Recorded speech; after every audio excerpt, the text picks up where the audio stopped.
Welcome to the Well Woman Show, where we interview women executives, leaders, and entrepreneurs. And you're listening to the Well Woman Show, where motivated women achieve fulfillment and well-being. You're listening to the Well Woman Show. Take time for myself by coming to things like Well Woman Drinks. To be accepting of myself no matter what. Step away from judgment as much as possible. You're listening to the Well Woman Show. You're going to be in for a good ride. I don't regret anything. Everything I've ever done, I've learned from it, one way or another, good or bad. Being a little bit selfish for yourself, put your own oxygen mask on first and then give what's left. I'm a woman. I would prefer to tell my own story. My story, though it's very personal, is universal. You're listening to the Well Woman Show. And now your host, Giovanna Rossi. Hi, Giovanna Rossi here, and welcome to another episode of the Well Woman Show, where I interview women leaders, executives, and entrepreneurs about their lives and their road to becoming and being who they are today. Are you feeling burned out or finding it hard to focus on your goals? Or are you in transition? Well, you're not alone. We all need to activate our superpowers. These are the internal strengths and abilities we all already have but don't use all the time. Superpowers can be cultivated, and they include empathy, love, intuition, courage, and more.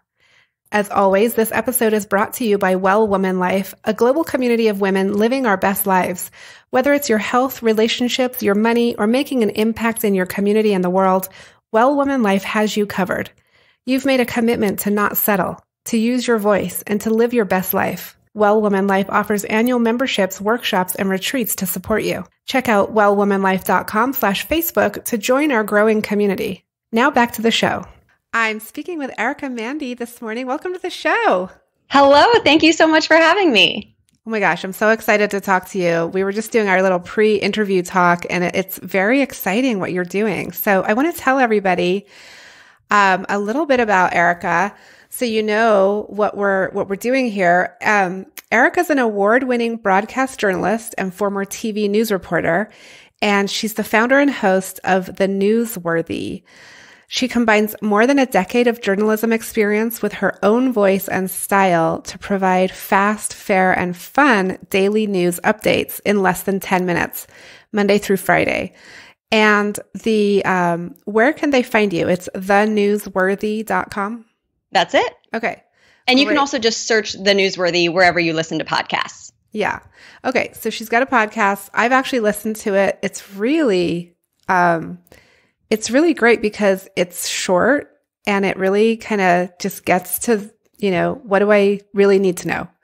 Like, I don't have, an hour to be skimming through everything. So I can listen to your podcast and you kind of like summarize it all. So it's very cool. So welcome to the Well Woman Show. We're so happy to have you.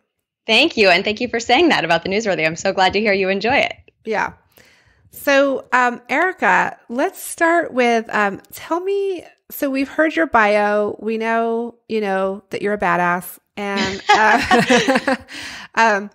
tell us, kind of titles and bios and all that aside, who are you in the world today? I think of myself as both a risk taker and a supporter. And the reason I've kind of honed in on those two is because I did an exercise that I actually think everybody should do. I was taking an online business course, and they said, one of the things I want you to do is email 20 friends and ask them to tell you what they think your superpowers are. And I did that, and it was so interesting, not only to just bond with your friends about what they think about you, but also to hear the themes. They're each telling you individually what they think about you, and there tends to be a couple of themes throughout these 20 people. And the themes for me were, one, I can always count on you. You always support me when there's good and bad. And the second theme was all about risk taking. So when I moved out to California, I jumped into learning how to play volleyball. When, with my job, I quit my job to start the Newsworthy, and just kind of going headfirst into opportunities, but also taking on challenges and really doing what I say that I want to do. So I really took those two things to heart. And I would say those are the two things that I put out into the world, both for myself as a risk taker and for others to support, especially other women. So risk taker and supporter. Yeah. Is that right? That's cool. I think so. Yeah. We're going to talk about superpowers later. Okay. I jumped ahead. No. This is good because it may or may not be the same. So depending on, but that's very cool. So you are a business owner. What other kind of roles do you play in the world? Sure. So I am married, so I'm a wife. I want to be a mom one day. I'm not yet. And, it's a friend, a sister, a daughter. I think those are my main roles. Yeah. Yeah. And it's a lot, right? I mean, that's the thing is on the Well Woman Show, we always start with like, what are all of these things who are we being in the world in all of these different ways? Because we're juggling so much and we have to be, when we're being a sister or a mom or a wife or a business owner, we have to fully be that in that moment, right? And that can be really crazy making when we are juggling so much. And so part of what we do on the show is talk to women who are doing it and get some really good insight from you about how you're doing it, how you got to where you are, and that kind of thing. So, yeah. I would say the thing that I always like when I hear this is you can have everything, but not all at once necessarily. So, and what that means is not that you can't have kids and own a business and all that stuff at once, but it's in that moment, focus on that one thing. Right. So it's, right now I'm being the business owner and the woman that's talking to you. But if I'm deciding to spend time with my husband, I'm going to put everything else away and spend time with him. Yeah. And it's about focusing on the one thing that you're doing at that moment. And it's super easy, isn't it? It's like, yeah, so I know. Easy. Yeah. I know. Right? No, it's a challenge. I mean, I think we're always trying to figure that out. And sometimes we're better at it. And other times, we're not. Like I wrote down one of my goals this year was to, whenever I'm with my kids, I am not working. Right. And it sounds so simple. Like, yeah, duh. Why would you be working when you're with your kids? But, it's like, you feel the guilt on all sides. You might need to take a phone call or you're trying to cram two things in at one time and it just doesn't work. So being really mindful of that. Absolutely. I think you hit it on the head is being conscious of it so that you can at least try in that moment. Yeah. And to be conscious of it, what do you have to do in your life to actually be able to be conscious of anything in the moment, So there are. For me, it's, I really try to kind of make that to-do list the night before. It doesn't happen all the time, but if I can, that really helps me set the day and say, okay, I'm going to have time later that night to be with these people. So during these hours, I'm going to really focus on trying to get these 3 tasks done. And I also, one thing that I've heard Tim Ferriss say a lot, which I really connect with, is what are your 1 to 2 must-dos that day? Instead of trying to have this list of 10 things that we're trying to accomplish every day, and then we get overwhelmed, and then we just say, oh, I'm going to go hang out with my dog. Instead, it's what are the 1 to 2 must-dos that you have to do that day? And that really gets you to focus on accomplishing whatever it is in that space. And maybe that's in your personal 1 to 2 things in your personal life and 1 to 2 things in your career life. And then what your goal is for that day. So when I can do that, I'm definitely setting myself up for more success. Yeah. Oh, definitely. I just did a quick little video yesterday about the secret to my morning routine. And the secret to my morning routine is the night before, is whatever I do the night before. It's not about the morning at all, so. Absolutely. So real quick, I'm really interested because I've heard this, and I've done it to a certain extent, but this thing of emailing 20 people or whatever and asking them. So I think listeners might be really interested and might want to actually do it themselves because it's a great way to quickly dial in on how you're perceived in the world. And so what exactly did you do? How did you pick the 20 people and what did you ask them? So I will give a shout out to Marie Forleo because it was her B school that I took when I was kind of transitioning from being a TV news reporter to an entrepreneur, really, when I started the Newsworthy. And so I took her course, and one of the first things she had us do was that. And so one of the key things is individually emailing those people and not making it a group thing, because as soon as they see other names on the email, they're going to assume that somebody else will answer and it's not as important. But if it's sent directly to them and you tell them, I thought you would be really great for this because we're so close, or whatever it is. And, just tell them, I'm only looking for a few sentences. I don't want you to spend a ton of time, but I'm doing this program, and, put it on someone else. I'm doing this course, I'm doing this program, or I'm going through this sheet, and it's telling me that I'm supposed to email 20 friends. You are really important to me, and so I thought you would be a great person to answer if you don't mind. If you don't have time, no worries, but it would mean a lot to me if you could take a few minutes.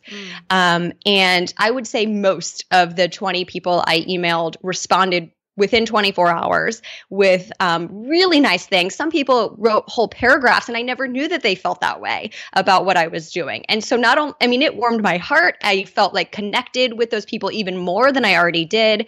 And then it also told me something about myself, because there were those two themes that everybody was saying individually. So, and then how I picked, for me, I've moved around a lot for my job.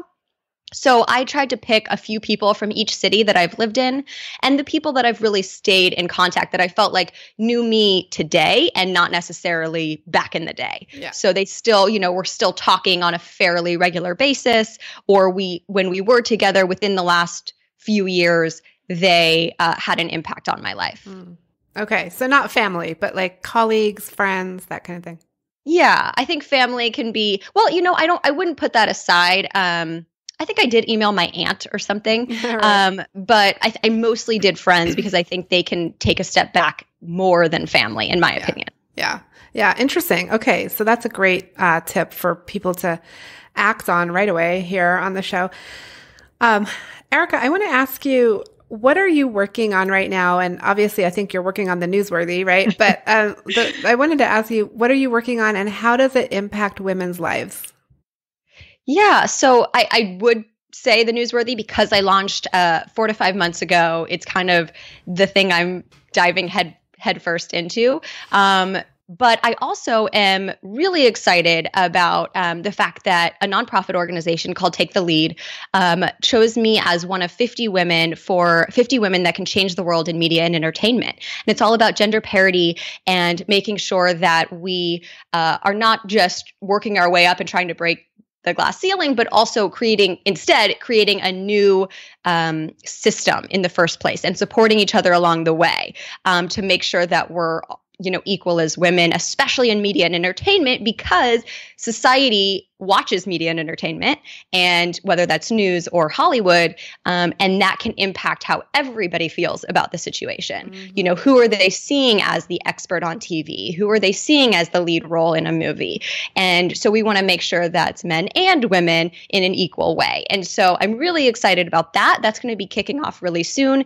And they're going to be teaching me even more tools on how to use my voice in that way, and to take control of my career and have leadership skills, and then how we can pass that on to other people. So I'm really excited about that. Yes. Yeah. And so what does that look like? So it's a training, or like you get together with these other 50 people and you all go through this together and then develop sort of what your plan is? Yeah, so this is a nonprofit organization that offers courses and stuff to other people. So anybody can go to taketheleadwomen.com and sign up for the free newsletter for free tips. And then there's all the information about various courses that you can get. This program is a new program this year that the idea is to change the world by 2025. And so there's a specific timeline, and it's a 4-month program. And then I'm sure the next year, they'll do another 50 women. But the program has, I'm still learning a little bit about it, but it has different trainings, both online, and then we have 4 events in person where we connect and partner with the other women. And then there's some online trainings, and then we, collaborate and take it from there. So I'm still learning about it, but I'm really excited about it. And do you expect it will be sort of really nuts and bolts things, like how do you negotiate, a contract and like stuff like that? Or is I think it it's going to be level? I think it's going to be a little higher level. I think it's going to be using your voice to bring on other people and make sure that everybody understands this issue, but then also taking charge of your career. And so maybe that's negotiating, but maybe it's finding a new career. I think the organizers say that there's 9 power tools. And so I'll learn more about that as I go. So I'll report back to you. Yes. We would love to hear about it. Congratulations on that. Thank you. That's cool. I kind of think men, there needs to be a course for men to teach them how to, include women when, there are a lot of male reporters that, or just in general, like the male dominated, culture where men don't reach out to women as spokespeople or as resources or as, experts. And I don't necessarily think it's an intentional thing. I think it's, so much subconscious and honestly, women do it too, because if that's what we're seeing or if that's what's easy, because there are more, men right now in higher positions, let's say, then that's kind of where you can default. And so it's, again, about being conscious about it. There's a great resource called She Source. I think it's the Women's Media Center that puts it on. But I would always check that as it's an idea as a reporter, because they provide women who are diverse as experts in fields as just an idea. And so, I think it's men and women just being conscious of it and taking a step back and realizing, okay, how can we represent more people in everything we do, because they exist. And then I would flip it. And I would say the women who are in those roles that are typically male dominated need to step forward and be that voice, and be the one that makes themselves available within, a few hours to talk to that reporter, because they want to be that face of that expert. Yeah. Because sometimes, we're under deadline and we just have to go with whoever we can find. So, I would say on both sides, we need to be conscious of it and really step up. Yeah, no, definitely. Ooh, I love it. Okay. So, tell the listeners, what do you do with Newsworthy, and why, first of all, how does it work for you? And how did you develop it as a business model? 'Cause it's a podcast, right? Right. So first of all, when I was a TV news reporter for the last 10 years, especially in the last few years, I kept hearing from really smart people that they were kind of tuning out the news because, let's face it, can be depressing, boring, really time consuming, as you mentioned. And frankly, as our society becomes a little bit polarized, they feel like they're getting too many opinions. There's too many political debates on Facebook. Then, people feel the news can be biased. And so I just realized that I kept hearing the same things over and over. What can I do about it? Instead of following the same path that, everybody tells me that I should be going down, how can I take a step back and create something new that I want and that I keep hearing that I really think other people would want as well? And so that's how it kind of got started. And so once I came up with the idea, I ran some surveys, I talked to people, and I got really good feedback. And so I said, let's go for this. And it's been so rewarding hearing from people that it makes a difference for them, that I can listen, I can stay informed without so much negativity. And the way that I do that is still telling you, some of the top stories, some of the political stories that you need to know what's going on in the conversation, know issues that might affect you, but also to take a bigger picture at the news. I mean, the news is not just politics. It can be tech stuff that's going on. It can be the award show that's happening tonight. It can be a good news story. And so I try to put all of that, in 10 stories within 10 minutes, basically, so that you are staying informed, but in a well-rounded way that's going to be a little less depressing or alarmist. Yeah. And so when I started that, and I feel like it's growing because people are saying, I want to stay informed without looking at clickbait or all that. So what is the business model there? Yeah. So I am really focusing on audience growth right now. I have one sponsor at this point. Once I grow the audience, I will take on more sponsors as an initial way to monetize. So I'm halfway to where I'm going. But obviously my focus right now is audience growth. And so while I was in my career before, I saved up some money and really am giving myself the time to grow it to where I need it to be to make the money sustainable. I'm making some money. I'm on my way to making the money that I want. And so that's one way. And then as I grow, I see it expanding. So I would love to offer people a way to pay for it and get it ad-free, and kind of offer that freemium model. And then eventually, maybe it's events, maybe it's products, and it's just expanding it. I would love to offer a video version in the future and kind of be multi-platform. Maybe it's partnering with some of these video streaming services in the future. So I see it really growing. I'm 4 to 5 months in. So at this point, it's just about the visibility, making sure people know about it and love it, and then I'm going from there. Yeah, awesome. That's great. Okay, so I'm speaking with Erica Mandy with theNewsWorthy, and you can check out our podcast at thenewsworthy.com or just search The Newsworthy anywhere where you listen to a podcast. And Erica, we're going into this segment called Superpowers for Success. And this is where I get to ask you quick questions, and the listeners get to really learn from you about how you've done what you've done. And so the first question is, what does success in life mean for you?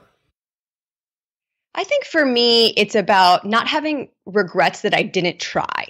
So it's looking back and knowing that I tried my best, that I put my best foot forward in the best possible way, and that I just went for it. Whatever it is that I wanted, that I tried. So no matter how it turns out, because it never turns out exactly how we think it's going to, it's knowing that I would have regretted, that if I didn't try, I would have regretted that or always wondered what if. And so for me, it's going for it and trying and seeing it through. Okay, that's cool. And before we continue with these questions, actually, I just did want to jump in and ask you, since when we were talking about the Newsworthy, I meant to ask you about the freebie that you're providing for our listeners this week, which people can find at wellwomanlife.com/podcast. And you can find the latest episode there or search for Erica Mandy. And tell us about this freebie, because this is very unique and very cool. Thank you. I know I created this just for your audience because I was thinking, what can I offer someone that's going to help them in the news world? Well, I realized that a lot of times we're so busy in life, we don't always recognize what our own interests are, or what are the issues that we care about? What are the issues we want to get involved in or just read more about? And so one way we can do this is I created a worksheet that you can print off, one for each month. And each day as you listen to the Newsworthy or however you get your news, pick one story that kind of stood out to you the most, that interests you the most, and just jot that down. Take 2 seconds and jot that down. And do that each weekday. And then when you look back on the month, choose the 4 stories that really interest you the most out of the month. And those 4 stories will tell you what are the stories that interest you the most. It's like kind of this big picture of, I always tend to look at tech stories, or I always tend to look at stories about immigration or whatever it is. And that tells you a couple of things. One, what are you most passionate about? What interests you the most that maybe you want to go read more about or get involved in some sort of organization about?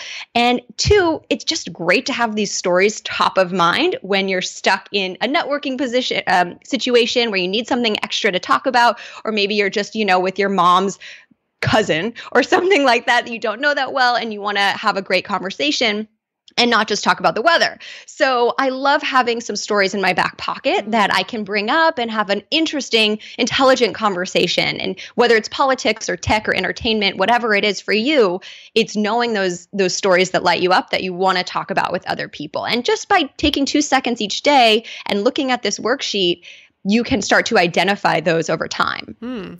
I love that. Okay, so you can get the worksheet at wellwomanlife.com/podcast.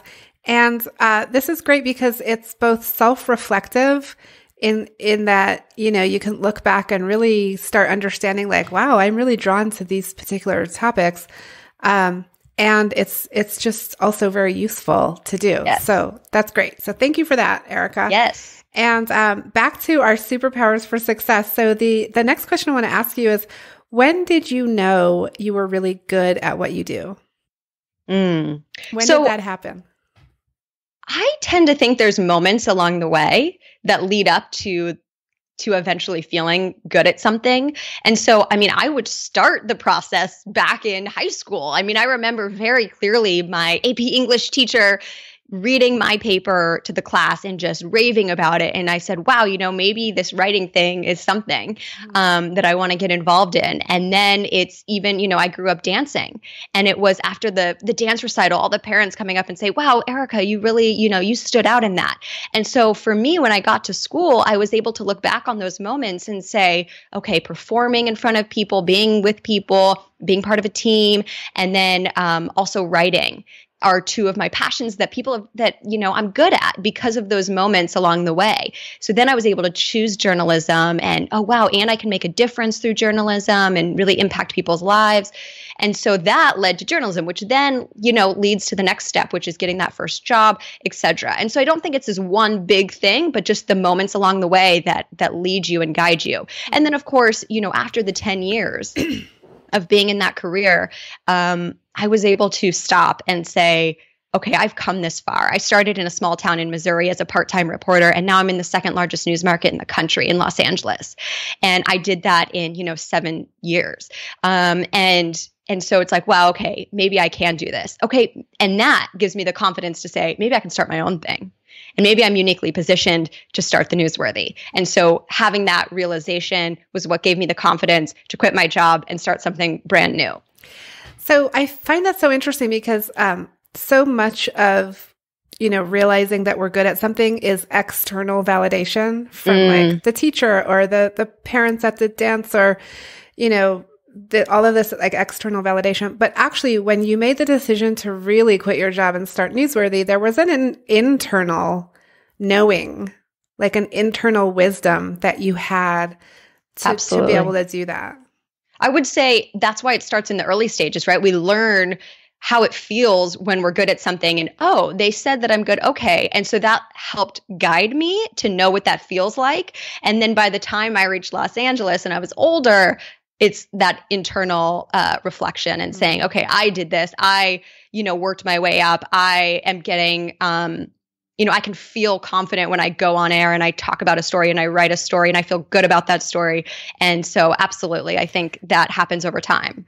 Yeah. And I think like you just hit the nail on the head there with like when you're on air doing your story and you feel confident without anybody telling you that you're doing a good job, that's that inner knowing of like, I'm rocking this. Like, this is awesome. Yeah.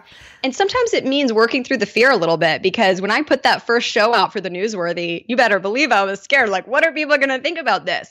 But I still had, even though I was scared, I still had that confidence that, okay, I know that I know what I'm doing and I can be good at it. Now, will other people like it? Mm-hmm. Yeah. Yeah, totally. Okay. So next question, Erica. What is one habit that you have, like a daily habit that contributes to your well-being? Sure. So I would say actually there's two things, one that I've done for a long time and one that I've picked up more recently. One is working out.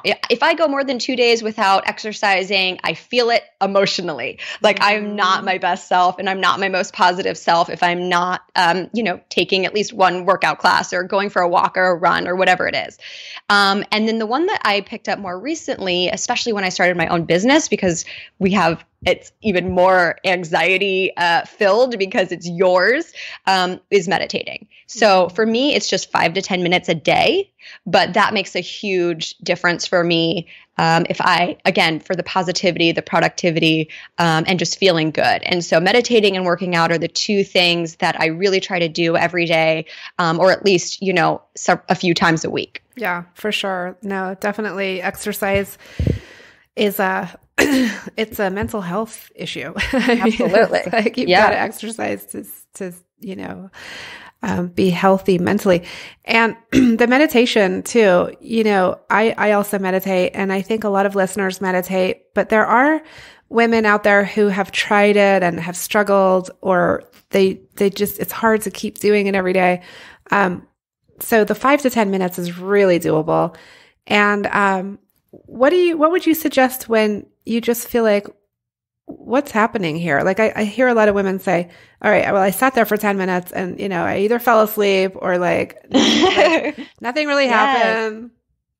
For me, what's worked, and so maybe it'll work for some other people, is using an app called Insight Timer. I love it's that. free, yes. And what I like about it is that it's guided. So there are all different people that guide you through options, and they have all different time options. So I pick the ones that are 5 to 10 minutes, maybe 12 minutes or something. But they tell you what to imagine, what to picture, what to think about. And so if you struggle with just sitting there in silence, maybe try something like that, where you're actually imagining specific things and they're telling you to breathe and they're telling you what to do next. So you don't get bored, so you just fall asleep. But it also just helps you know what to do and to focus specifically on that continues to change. Yeah. So I really like that. And I think that's something people can at least try. Yeah, no, I love Insight Timer. That's a good tip. Okay, so what superpower, now we're talking about superpowers again. What superpower did you have only to realize it was there all the time? I mean, I still would probably go back to those two, because that was the first time I really thought about a superpower in that way. And so that was a really great exercise for me. And so I would go back to it being taking risks. And that also means being flexible. So especially, when I moved around as a reporter, I had to start all over in these new cities, not knowing anybody every time, or even just on a daily basis. I was going out to different stories. I would go into work not knowing what I was going to do that day, whether it was go to a wildfire or talk to a grieving mom or go talk to an inspirational police officer, whatever it was. And so it's adapting to all of those situations and just going with the flow. So I think flexibility and risk taking are definitely some of my superpowers. And I can turn that into helping other people, encourage them to do the same, or to just support them and know what it's like to have fear, or, celebrate them when they are able to accomplish something. So I think those would be my superpowers. Yeah, definitely sounds like it. Okay. And Erica, what do you do when you have a setback, like a major blow to, a big disappointment, like you totally get knocked down? How do you respond to that in order to not completely get, derailed from your life or from what you're doing?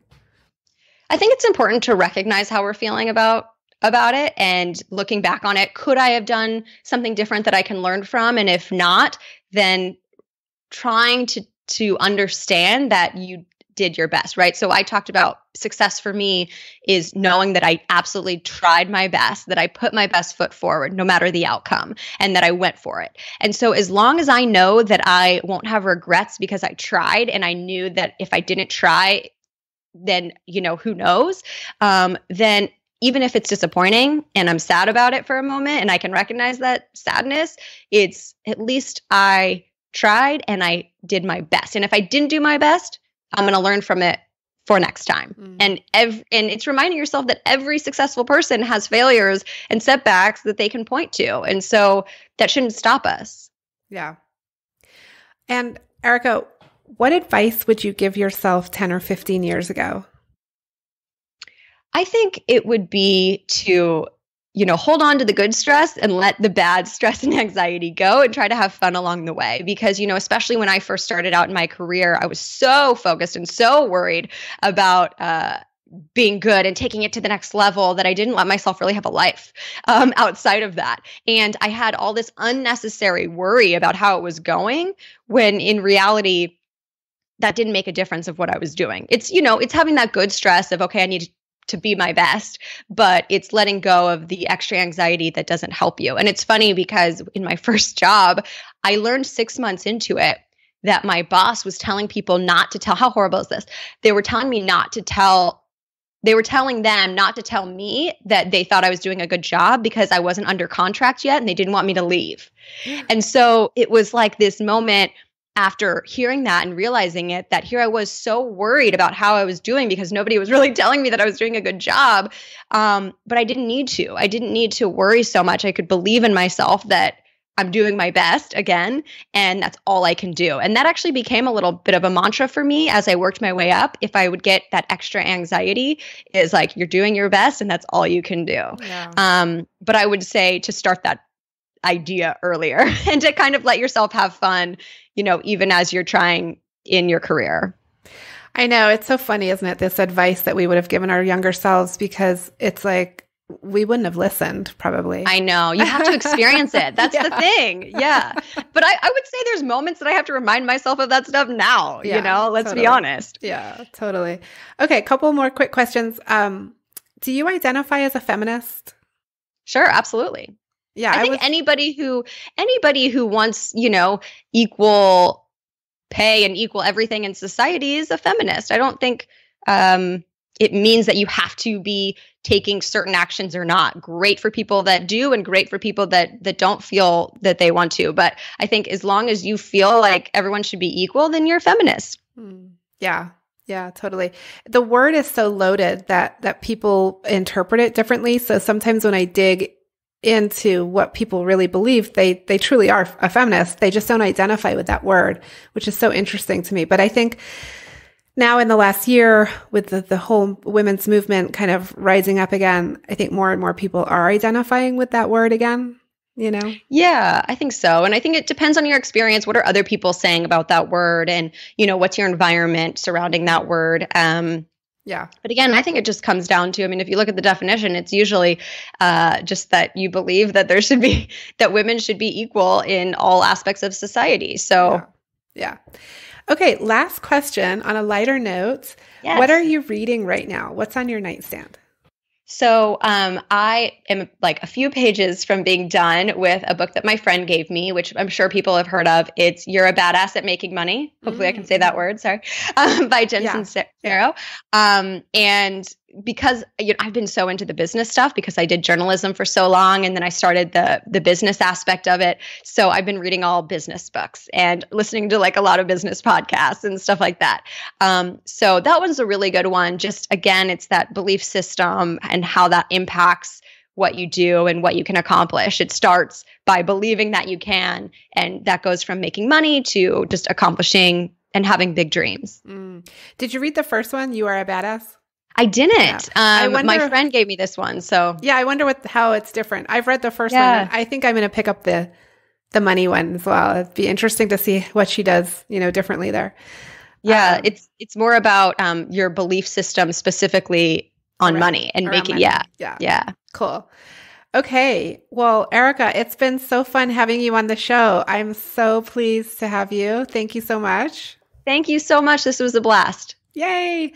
So we, again, Erica Mandy with theNewsWorthy, and you can get the free download at wellwomanlife.com/podcast. That's it for our show today. Remember, if you need support to live your Well Woman life, head over to wellwomanlife.com/Facebook to join us. Our monthly live event, Well Woman Drinks, brings women together to share our successes and challenges as women, leaders, moms, aunts, sisters, and all the other roles we carry. If you'd like to attend a Well Woman Drinks near you, or if there isn't one in your city yet and you'd like to start one, email info@wellwomanlife.com. If you enjoyed the show, please take a moment and subscribe in iTunes and leave a review. This helps raise visibility, which is super helpful when it comes to producing the show every week. For feedback, comments, or just to let me know you were listening today, find me on Facebook, Twitter, and Instagram @WellWomanLife. I'm Giovanna Rossi for The Well Woman Show. Until next time, have a super powerful week.